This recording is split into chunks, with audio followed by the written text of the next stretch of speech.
پیر ہے حسین دوش مصطفیٰ دا شاہ سوار امیر ہے حسین ہے قرآن دی آیات وچ آباد من حسین ہے قرآن دی آیات وچ آباد من اور میں دیکھنے کیڑے بندے دا حق حسین لی اڑتا ہے حسین لی اڑتا ہے مدینہ الرسول تو میدان کربلا تلک تن بدن لہو جگر اذان کربلا تلک یزید با فساد ہے حسین کا جہاد من نہ بحث ہے نہ بحث کر حسین ایک معیار ہے حسین دے لہو دے وچ علی دا ایک خمار ہے لہو دے وچ علی دا ایک خمار ہے حسین دے لہو دے وچ علی دا ایک خمار ہے کہ ملے گی جنت پیے گا تو سب اسی کو معاشر میں چین ہوگا ملے گی جنت کا سب ملے گی جنت تسا محفل رکھائی بہت کسی بات آ رہے ہو تسی بہت ہی بازوگ محفل ہے اللہ تعالیٰ نے ذوق و سلامت رکھے ملے گی جنت پیے گا کوثر اسی کو معاشر میں چین ہوگا ملے گی جنت پیے گا کوثر اسی کو معاشر میں چین ہوگا نبی محبت کریں گے اس سے جس کے دل میں حسین ہوگا کریں گے اس سے کہ جس کے دل میں حسین ہوگا نبی محبت کریں گے اس سے کہ ان صحابہ دی گل آ رہی ہے صحابہ کا ذکر کر کے پھر میں تو اجازت چاہنا ہوں توجہ کرنی ہو کہ جنہیں میں صحابی منتا ہوں صرف میں صحابی منتا ہوں اور میں کہا چلے صحابی ہونا کوئی ہے میری گل نہیں اور میں سرائگی جی کا ایک سمجھا دینا چاہتا ہوں میں کہ اس سلسلے دی سرات ٹپنا تے ٹپ کٹاون کوئی سوکھا کام نہیں اس سلسلے دی سرات ٹپنا تے ٹپ کٹاون کوئی سوکھا کام نہیں میاں بس آنکھ دیون تا سوکھا کام ہے کر دکھاون کوئی سوکھا کام نہیں اے لا الہ دے ترانے ہوتے اے سر کٹاون کوئی سوکھا کام نہیں جے سچ تو پوچھتا ہے صحابیت دا مقام مقامن کوئی سوکھا کام نہیں سبیر کام اے رشتہ داریاں پیچھو تے رکھ جا اے زود و تقوی بنایت آسم اے رازداریاں پیچھو تے رکھ جا اے دنیا کی جو شاہ زوار گزرے اے شاہ زواریاں پیچھو تے رکھ جا توجہ اے شاہ زواریاں پیچھو تے رکھ جا دنیا تو جو شاہ زوار گزرے اے شاہ زواریاں پیچھو تے رکھ جا لہو دے منظر تو تر کے سونا شفق دا منظر ہونا نہیں سکتے اے سلسلے دی سرات ٹپ کے مقام مل دے صحابی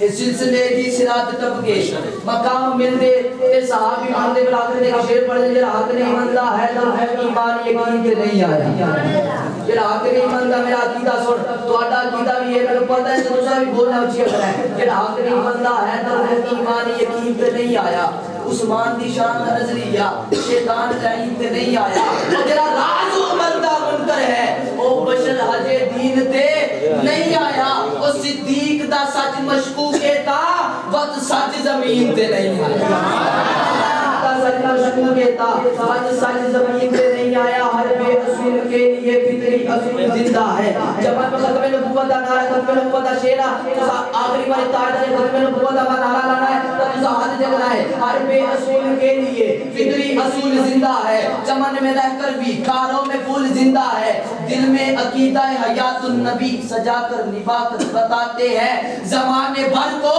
کہ ہم وہی لوگ ہیں جن کا رسول زندہ آج دارے مدر نبوت تاج دارے مدر نبوت دارے مدر نبوت تلاوت قرآن پاک دیتا ہوں قاری قاسم صاحب مائر اپنے خوبصورت آواز سے ہمیں تلاوت قرآن پاک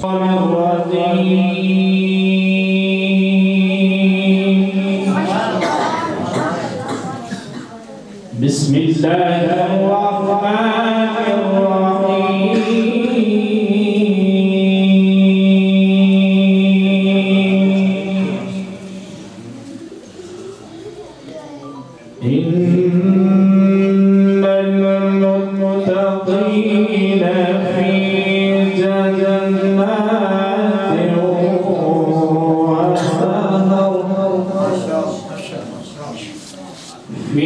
علم القرآن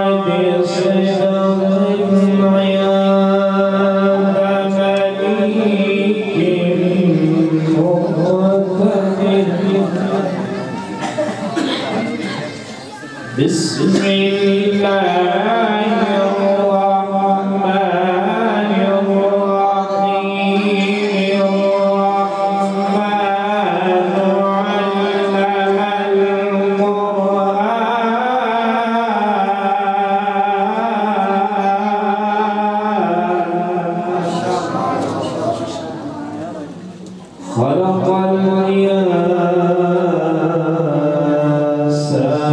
علمه البيان.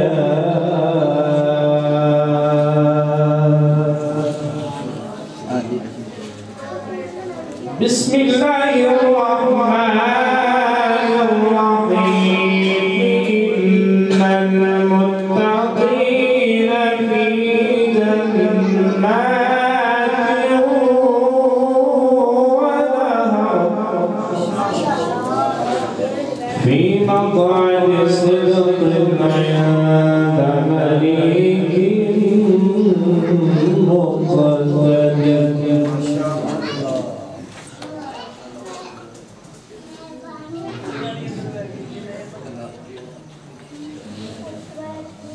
في مقعد صدق عند مليك مقتدر.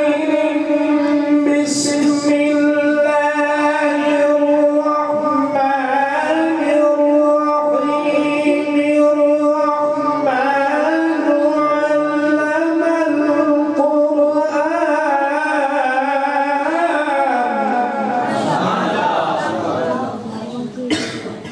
خلق الإنسان علمه البيان. الشمس والقمر بحسبان. والنجم والشجر يسجدان.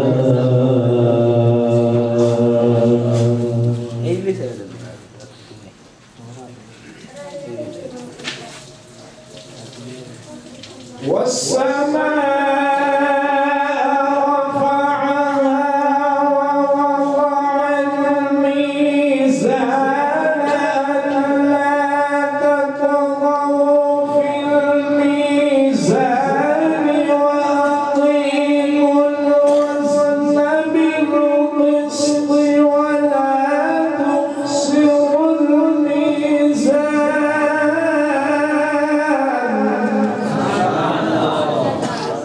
والأرض وضعها للأنام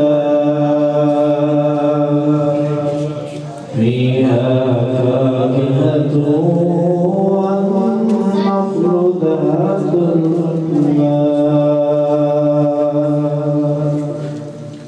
بسم الله الرحمن الرحيم. أرأيت الذي يكذب بالدين فذلك الذي يدعو اليتيم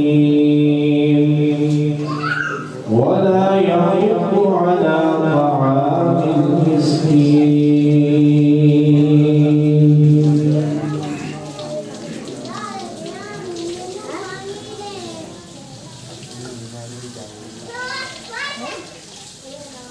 أرأيت الذي يكذب بالدين فذلك الذي يدعو اليتيم ولا يحض على طعام المسكين فويل للمصلين.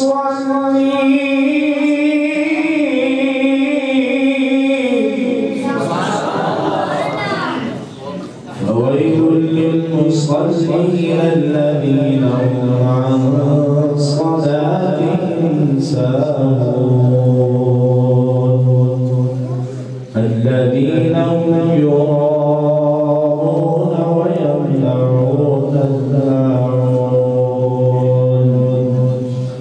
بسم الله الرحمن الرحيم.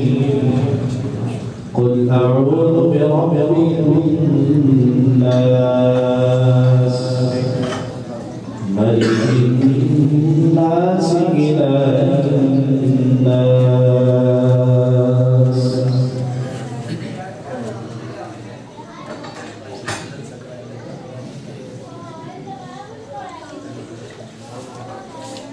قل أعوذ برب الناس ملك الناس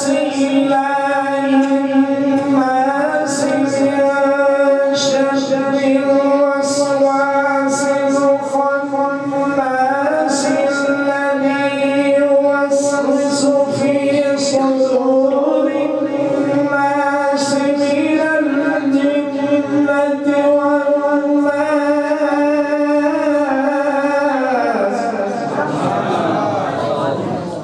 الذي يوسوس في صدور الناس من الجنة والناس صدق الله العظيم. ہمارا پروگرام اپنے اختتام کی طرف روان ہے.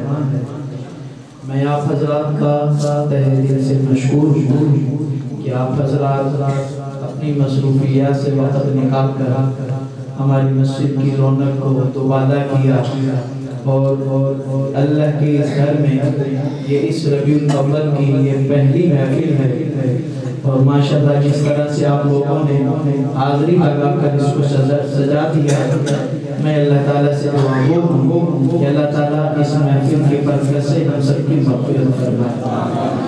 اور میری مراد میں اپنے برادر مکرم ہمارے استاذ الحدیث اور بہت بڑے عظیم باپ کے عظیم بیٹے قاری یاسین صاحب رحیمی دامت برکاتہم کے بیٹے مولانا قاری عزیز الرحمن صاحب، میں ان کا تہہ دل سے مشکور ہوں کہ وہ آئے ہماری محفل کو رونق بخشی، ہمارے علاقے والوں کی سرپرستی فرمائے، اس مسجد کی سرپرستی فرمائے، اس محفل کی سرپرستی فرمائے.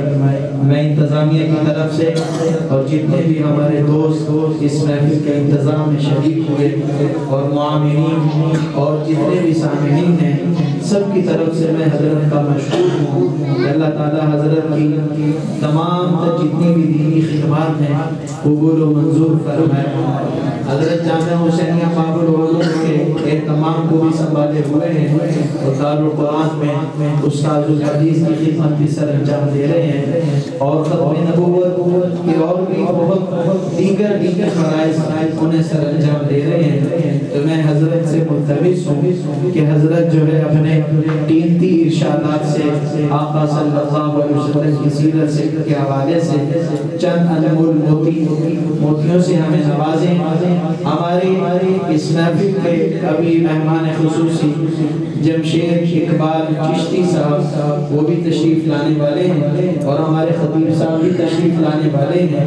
حضرت کی حاضری میں ہمارے لیے بہت بڑی سعادت ہے. میں درخواست کرتا ہوں مولانا قاری عزیز الرحمن صاحب اپنے ارشادات سے ہمیں نوازیں. اللہ تبارک و تعالی میرا اور آنا اور آپ کا یہاں پر آنا اپنی بات بارگاہ قبول فرمائے. اللہ تعالی آپ کو رسول کریم صلی اللہ علیہ وآلہ وسلم کی سیرت مطہرہ اور سیرت مبارکہ سے واقع حصہ نصیب فرمائے. میرے بھائیوں،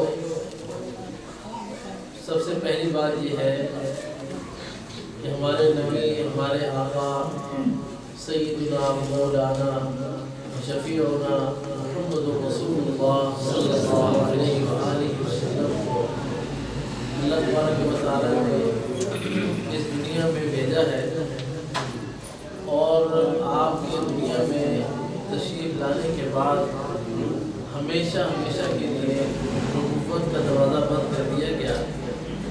اب آپ کے بعد کوئی نبی اور کوئی رسول نہیں آئے گا.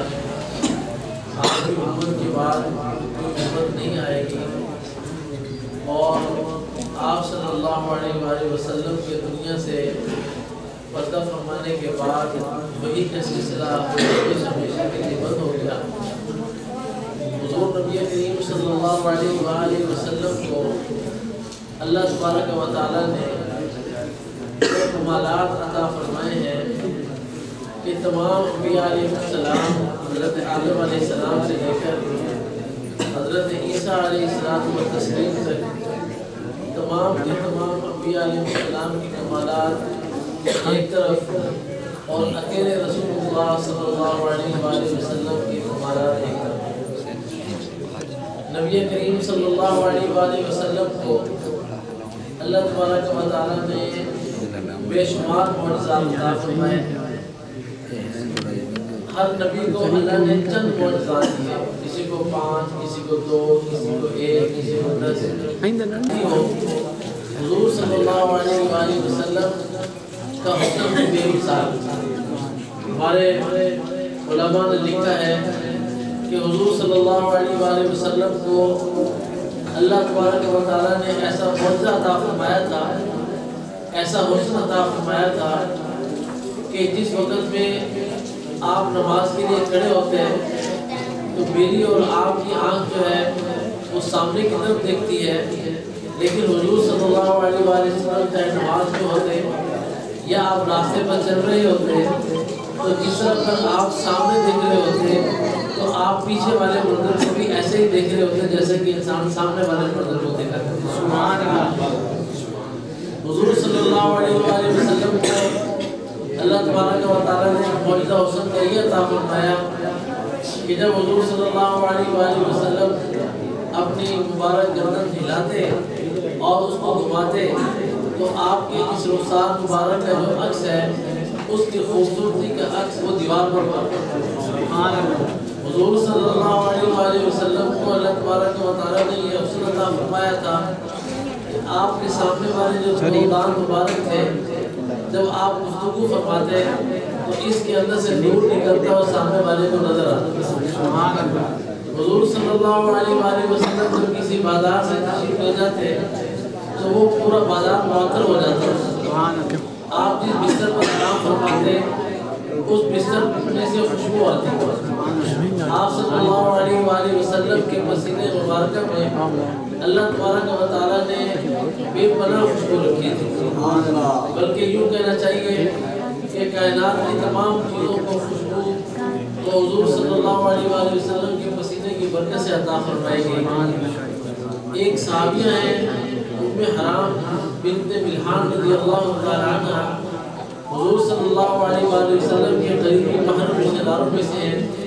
ایک دن حضور صلی اللہ علیہ وآلہ وسلم ان کے گھر تشریف لے گئے، دوپہر کو آرام فرمایا. آپ کو بہت کثرت سے پسینہ بھی آتا تھا تو انہوں نے ایک شیشی کو لیا اور حضور صلی اللہ علیہ وسلم کے پسینہ مبارکہ کو اس شیشی کے اندر جمع کیا اور وہ شیشی مبارک بند کر دی گئی. حضرت ام حرام فرماتی ہیں کہ میں جب بھی اس شیشی کو کھولتی تھی تو اللہ کی قسم پورے گھر کے اندر خوشبو مہک جاتی جیسے کسی نے خوشی کا دروازہ کھول سکتا ہے. اور مدینہ طیبہ میں جس بچی کی شادی ہوتی وہ بچی والے حضور صلی اللہ علیہ وسلم کی پسینے کا ایک قطرہ لے جاتے اور وہ دلہن کو لگا دیا جاتا اور وہ دلہن جب دروازے سے گزرتی تو پتہ چل جاتا کہ یہ گھر شادی والا ہے. سبحان اللہ. حضور صلی اللہ علیہ وسلم کے بال مبارک کے حضرت ام سلمہ رضی اللہ تعالیٰ عنہ ہماری اما جان کے پاس ایک پوٹلی میں بند کیے ہوئے تھے.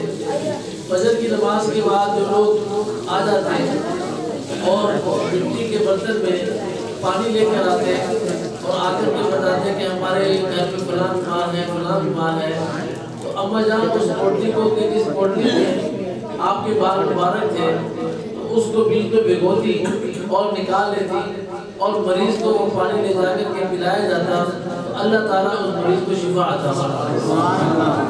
یہ حضور صلی اللہ علیہ وآلہ وسلم کے معجزات کا اور آپ کے حسن کے خاصہ اور ایک تھوڑا سا نمونہ میں نے آپ کے سامنے پیش کیا ہے.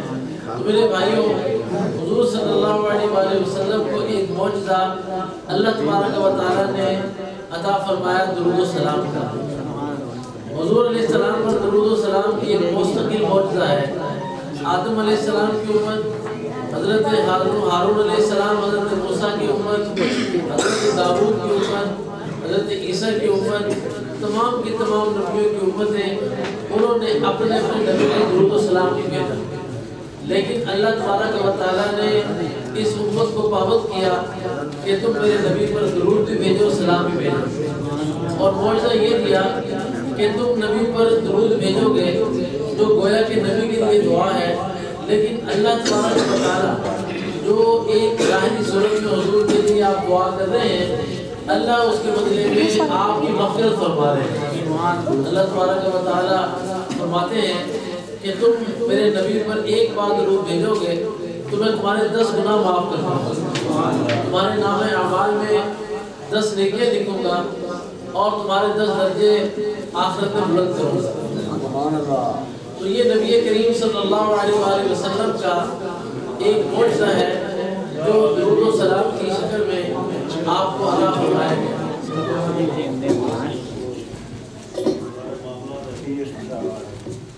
بھائی آپ کی توجہ ہے میری طرف؟ تو یہ میرے بھائی یہ بات آپ ذہن میں رکھیں۔ نعرہ تکبیر، تاج و تخت ختم نبوت، عظمت قرآن، شان قرآن، عظمت قرآن، اہل قرآن، نعرہ تکبیر۔ بھائی اب آپ توجہ فرمائیں، میں بھی 2 باتیں آپ کی خدمت میں عرض کر کے اپنی بات کو ختم کرتا ہوں۔ حضور نبی کریم صلی اللہ علیہ وآلہ وسلم کو جو درود و سلام کی صورت میں اللہ نے معجزہ عطا فرمایا، اس معجزے کی برکت ہے کہ اللہ نے اس درود و سلام کی برکت سے امت کی مغفرت فرما دی۔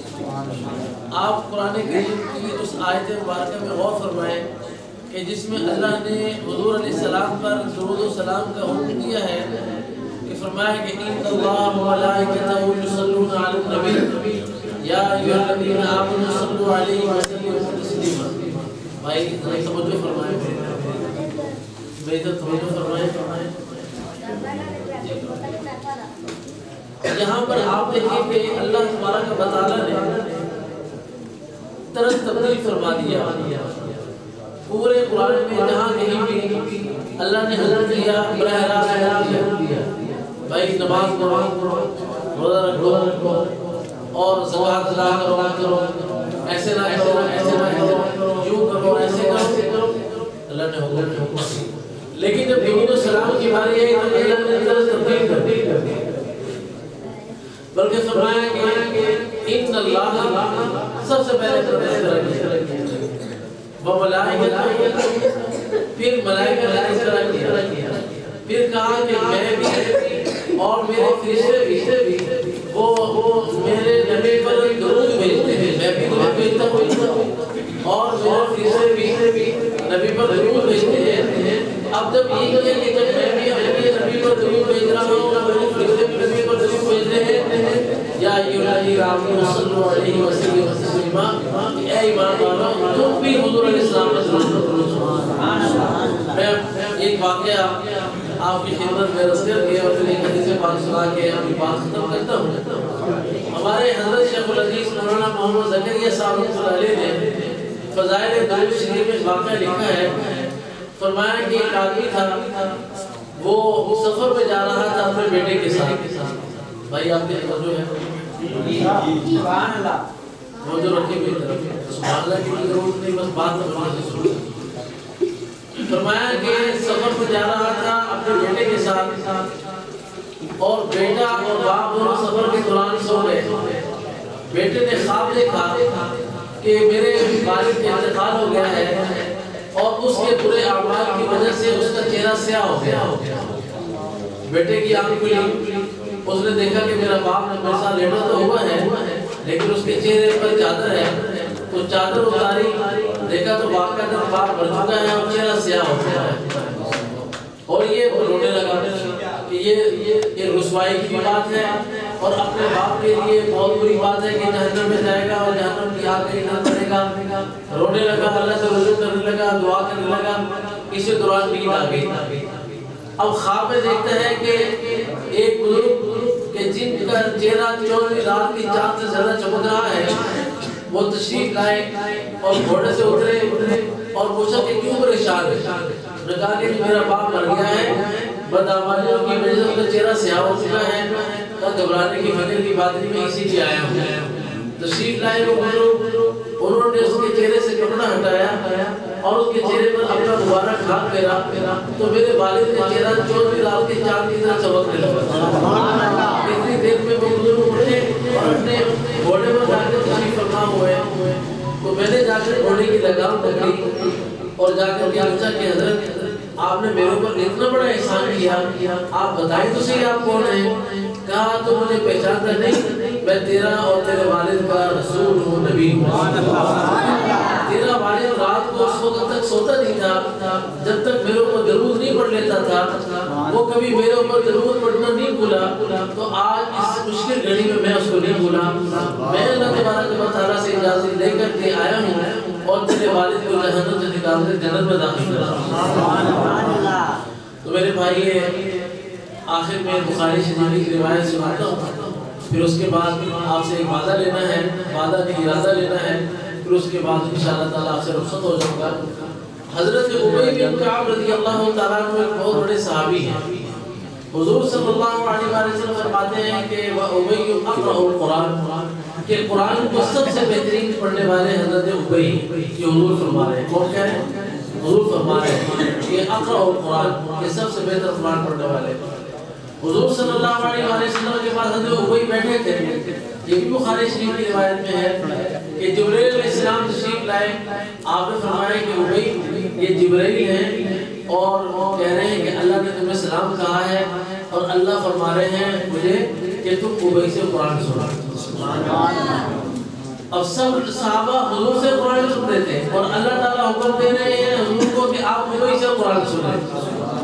تو حضرت ابی رضی اللہ تعالیٰ عنہ نے سورہ بقرہ سنائی، تو کہتے ہیں کہ رأیت رسول اللہ صلی اللہ علیہ وآلہ وسلم فإذا عیناہ تذرفان، کہ میں نے حضور صلی اللہ علیہ وسلم کی آنکھ مبارک کو دیکھا کہ آپ کی آنکھوں سے آنسو بہہ رہے تھے۔ یہ ابی رضی اللہ تعالیٰ عنہ فرماتے ہیں کہ میں حضور علیہ السلام کی خدمت میں حاضر ہوا، میں نے عرض کیا کہ حضرت میں نے اپنی عبادت کے اوقات میں سے 4 حصے میں نے کیے ہیں۔ ایک حصہ کیا ہے نماز روزے کے لیے، دیگر معاملات بتائے، اور 4 حصوں میں سے ایک حصہ میں نے آپ پر درود و سلام پڑھنے کے لیے مختص کیا ہے۔ آپ نے فرمایا کہ تو نے بہت اچھا کیا ابی، لیکن اگر تو زیادہ کرے تو اور بہتر۔ ابی عرض کرنے لگے کہ حضرت میں نے 2 حصے کر دیے۔ آپ نے فرمایا کہ تو نے بہت اچھا کیا، لیکن اگر اور زیادہ کرو تو اور بہتر۔ ابی عرض کرنے لگے حضرت میں نے 4 میں سے 3 حصے درود قرآن کے لیے مختص کیے۔ آپ نے فرمایا کہ تم نے بہت اچھا کیا تو اور زیادہ کرو۔ انہوں نے کہا یا رسول اللہ اب تو میں نے سارا وقت ہی آپ پر درود پاک کے لیے مختص کر دیا۔ پھر آپ نے فرمایا کہ یا ابی اذا تکفی غمک وغم ہوگا، کہ اگر تو نے ایسا کر لیا ہے کہ سارا وقت میرے اوپر درود و سلام کے لیے مختص کر دیا ہے، تو اب تیرے تمام کے تمام غم، تیرے تمام کے تمام فکر، تیرے تمام کے تمام قرض، تیرے تمام کے تمام وہ معاملات جن میں تو پریشان ہے وہ اللہ کے ذمہ میں چلے۔ اس نے فرمایا کہ جو آدمی کثرت سے درود پاک پڑھتا ہے وہ اس کے معاملات اللہ کے ذمہ میں چلے جاتے ہیں۔ بھئی آج شب جمعہ ہے اور کل جمعے کا دن ہے، حدیث کے پاک میں آتا ہے اگر کہ اس کے صدر کمزور ہے، حضور صلی اللہ علیہ وسلم نے فرمایا کہ جو جمعے کے دن 1000 بار درود پڑھتا ہے اس کو اس وقت تک موت نہیں آتی جب تک کہ وہ جنت میں اپنا محل نہ دے۔ ہمارے پیر و مرشد ایک واقعہ سنایا کرتے تھے رحمہ اللہ تعالیٰ، وہ فرماتے تھے کہ ایک بزرگ تھے، وہ بہت بیمار ہو گئے، ان کے گھر والوں نے ارادہ کیا کہ بھئی تمام رشتہ داروں کو بلانے جو مرنے جو لگے ہیں، کیونکہ اس زمانے میں سوشل میڈیا کا تو دور نہیں تھا، تو بزرگ کو کسی طریقے سے پتہ چل گیا تو انہوں نے اپنے بچوں کو بلایا کہ بھائی میں نہیں مرنے لگا، کسی کو نہ بلاؤ۔ وہ بڑے پریشان ہوئے، انہوں نے کہا جی اچھا باپ نہیں ہے جو اس کی بات مان لیتے ہیں۔ چند دنوں میں بچے ٹھیک ہو گئے، چند دن گزرے، بالکل صحت مند تھے، سارے بچوں کو جمع کیا کہ سب کو اطلاع کر دو میں مرنے والا ہوں۔ انہوں نے کہا بھائی اطلاع تو کر دیتے لیکن ایک بات یہ بتاؤ کہ جب بیمار تھے مرنے والے نے سوچا تھا میں مروں گا نہیں، اب صحت مند ہو گئے تو کہ میں مرنے لگا ہوں۔ کہا میں نے جب سے شعور پکڑا ہے میں نے کبھی بھی جمعے کے دن 1000 دفعہ درود شریف کا نعرہ نہیں کیا، اور اس وقت تک میں نے جنت میں اپنا محل نہیں دیکھا تھا، اور اب مجھے گزشتہ رات جنت کا محل دکھا دیا گیا، اس کا مطلب ہے کہ میری موت قریب ہے۔ ایسے ہی ہوا کہ شام کے وقت میں کلمہ پڑھتے ہوئے دنیا سے رخصت ہوگا۔ اب تم سب نے ارادہ یہ کرنا ہے کہ ہم نے درود شریف پڑھنا ہے جمعے کے دن صلی اللہ علیہ وسلم۔ بھائی ایک مختصر سا درود شریف ہے، بھائی کیا لوگ زبان سے ایک دفعہ گھڑی دیکھ کر 12 منٹ لگتے ہیں 1000 کی پڑھنا شروع، کتنی دیر 12 منٹ لگتے ہیں، صرف 12 منٹ گھڑی دے کر 1000 دفعہ ہو جاتا ہے، اور اللہ تعالیٰ اس کی وجہ سے مرنے سے پہلے ہی جنت کا باہر دکھا دیتے ہیں، آدمی کا ٹھکانہ دکھا دیتے ہیں۔ اللہ بھائی مجھے اور تمہیں بہت کثرت اور ادب کے ساتھ درود پاک پڑھنے کی توفیق عطا فرمائے۔ وآخر دعوانا الحمدللہ رب العالمین۔ سے دعاؤں سے اللہ کے فضل و کرم سے مولانا قاری عزیز الرحمان صاحب بہت ہی خوبصورت انداز میں آقا صلی اللہ علیہ وسلم سے محبت بھری باتیں ارشاد فرما رہے تھے۔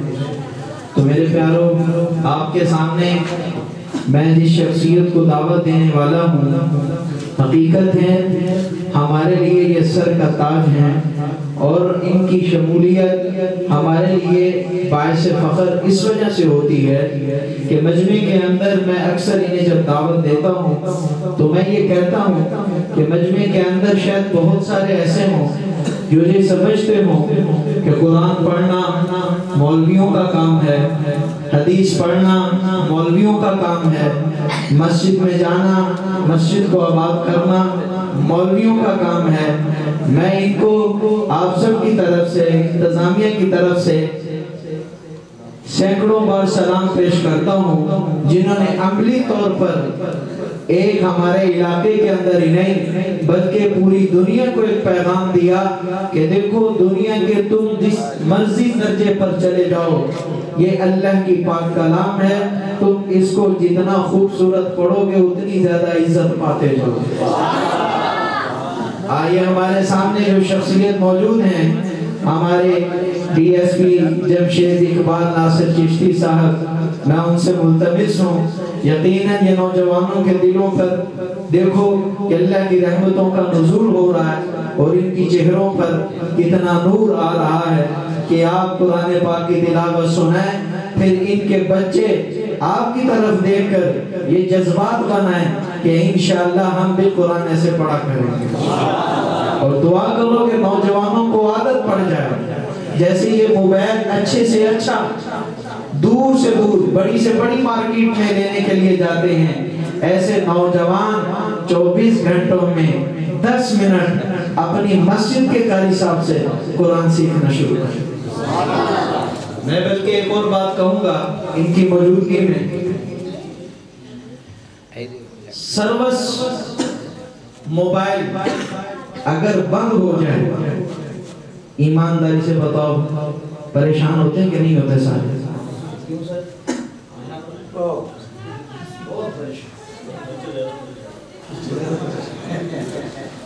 ان کو بھی ہے تم کیوں پریشان ہو؟ اچھا سوچو، میری بات سمجھو، میں زیادہ تھے ابھی تو ماشاءاللہ ہمارے خطیب صاحب بھی تشریف لائے، آپ تھک تو نہیں گئے؟ ماشاءاللہ ہاتھ کھڑے کرو جو تھک گئے ہیں۔ چلے ٹھیک ہے ماشاءاللہ۔ تو میں آپ سے بات عرض کرنے لگا تھا کہ سروس موبائل فون اگر بند ہو جائے تو سارے کتنے پریشان ہوتے ہیں، لیکن قرآن کریم کسی کا 6 ماہ سے بند ہے، کسی کا 7 سے بند ہے، کسی کا 2 ماہ سے بند ہے، کسی کا 20 سال ہو گئے نہیں کھولا، اور چہرے پہ ذرا پریشانی نہیں ہے۔ یہ افسوس کی بات ہے۔ مجھے ساتھی نے کہا جی، ساتھی کہہ رہے ہیں آپ بھی بیان کریں، میں نے کہا بھائی نہیں، میں تھوڑا سا حصہ ڈال لوں گا، بس ایک نصیحت کی سبق کی بات کر دوں گا۔ بڑی باتوں سے ایک بات ہی بڑی جگہ بنا جاتی ہے، تو میں یہی آج آپ سے عہد لوں گا، جیسے مولانا قاری عزیز الرحمان صاحب نے درود شریف پڑھنے کا آپ کے سامنے ارادہ کروایا آپ سے، میں اسی طرح آپ سے ارادہ کرواؤں گا کہ آپ قرآن کریم کی تلاوت صبح سے شروع کریں۔ میں نے بیان پچھلے دنوں ایک جگہ ختم پہ کیا، تو وہاں ختم پہ بیٹھے ہوئے سنت بریلویوں کی مسجد تھی وہ، تو وہاں پر جب میں نے یہ بات کہی نا تو بات کر کے بیٹھا ہی تھا میں، تو وہاں مولوی صاحب کہنے لگے ہماری چاہت تھی آپ تھوڑی دیر اور بیان کرتے۔ میں نے کہا نہیں، بس یہ موقع ایسا نہیں کہ اس میں بیان سنائے جائیں، لیکن میں نے چند باتیں ارشاد فرما دی تو وہ خود مجھے کہنے لگے کہ میں آج سے قرآن کریم کی تلاوت شروع کرتا ہوں، اس کا ثواب آپ کو ملے گا۔ آپ بھی یہ جذبات بنا لیں کہ دفتر، مزدوری، کام، دکان، ڈرائیونگ، سارے کام بعد میں، صبح جب سورج طلوع ہوگا پہلے اللہ کا قرآن پڑھو گا، پھر گھر سے جاؤں گا، چاہے ایک صفحہ ہی پڑھ لو، چاہے آدھا رکوع ہی پڑھ لو، اللہ مجھے اور آپ کو عمل کی توفیق دے۔ اب میں زیادہ دیر آپ کے درمیان اور ان کے درمیان زیادہ دیر حائل نہیں ہونا چاہتا۔ میں درخواست کرتا ہوں ہمارے بہت ہی مکرم معزز مہمان، یقین جانو کہ یہ ان کا بڑا پن ہے کہ یہ ہماری سرپرستی فرماتے ہیں، ہماری محافل میں تشریف لاتے ہیں اور قرآن سناتے ہیں۔ ابھی بھی مجھے انہوں نے کہا مغرب کے وقت جب ان سے رابطہ ہوا، کہنے لگے آج سی پی او صاحب نے بڑی زبردست میٹنگ بلا لی کہ ضلع کے تمام افسران کو جمع کر لیا۔ مجھے کہنے لگے کہ لگتا ہے آج پھر شاید میں آپ کی محفل میں شریک نہ ہو پاؤں۔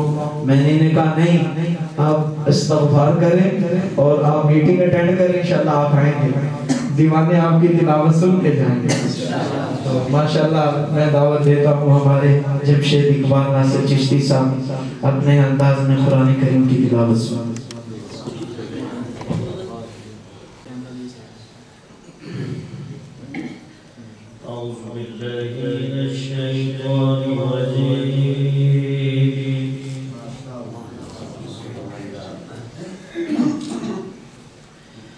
بسم اللہ الرحمن الرحیم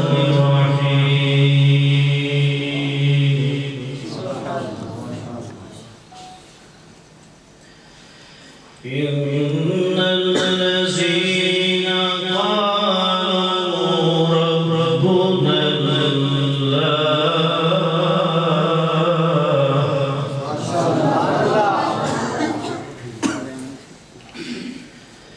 ثم استقاموا تتنزل عليهم الملائكة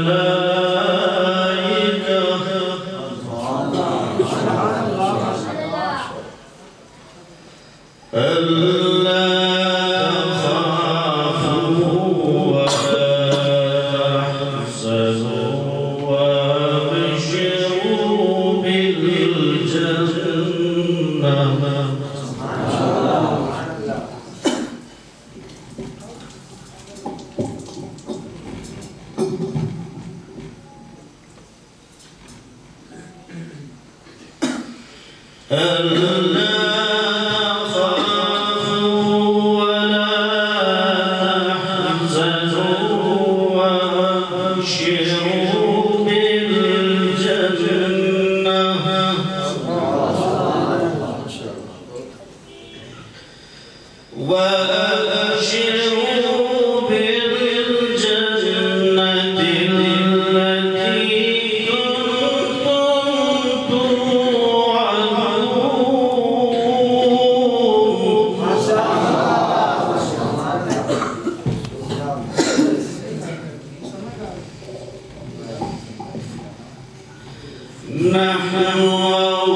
ولكم فيها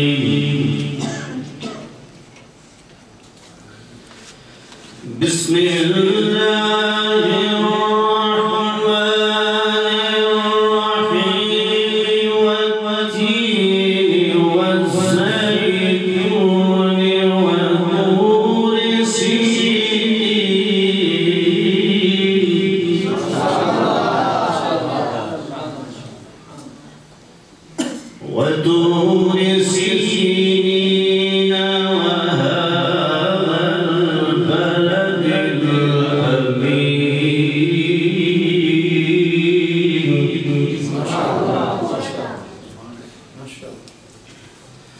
لقد خلقنا الإنسان في أحسن تقويم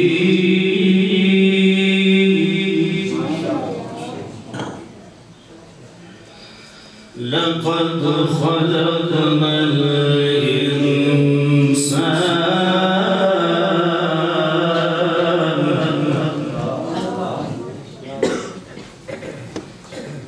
الإنسان والتين والزيتون وطور سينين وهذا البلد الأمين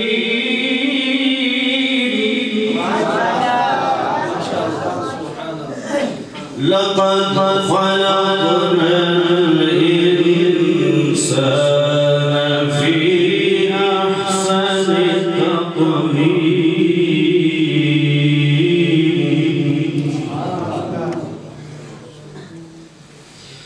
ثم رددناه أسفل سافلين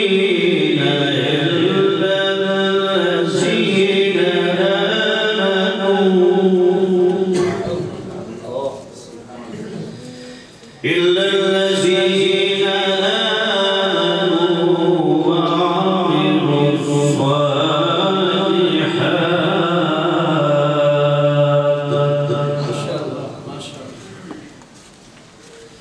إلا الذين آمنوا وعملوا الصالحات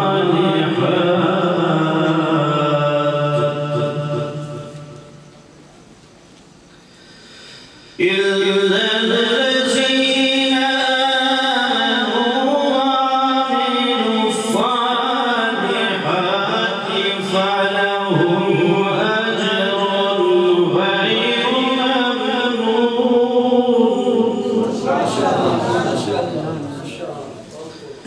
فما يكذبك بعد بالدين أليس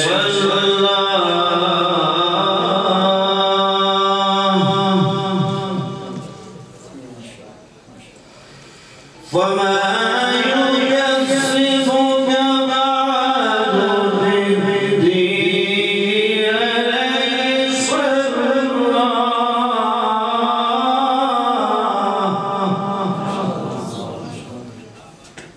أليس أليس الله بأحكم